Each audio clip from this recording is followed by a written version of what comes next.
In this video and the next couple, we're going to start to rebuild that Instagram schema.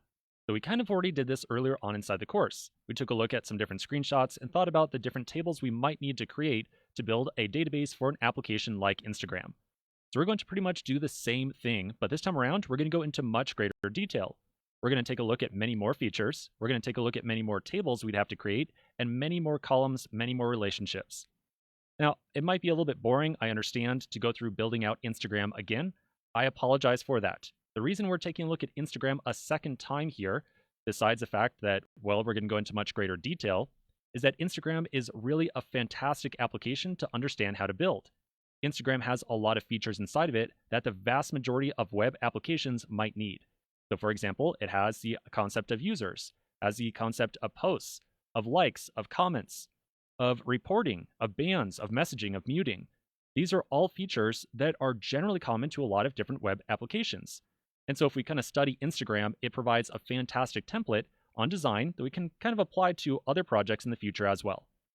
I could, of course, for the purposes of this course, think of some other kind of schema that we could try to build, but honestly, it would probably not be as interesting or useful, ultimately, as understanding the Instagram schema.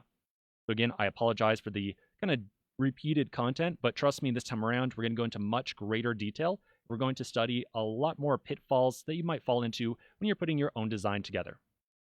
All right, so once again, we're going to take a look at some different screenshots. You'll notice that we're going to look at many more screenshots this time around.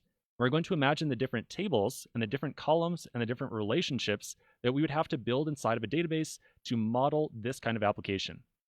After we come up with this initial design of our database, we're then going to create a database on your local machine. We're then going to load up a ton of information into it, and then we're going to spend the vast majority of the rest of the course understanding how to make use of some advanced features around Postgres with this data set, and how to also do a lot of performance tuning on this application as well. So I think it's going to be really fun, really exciting.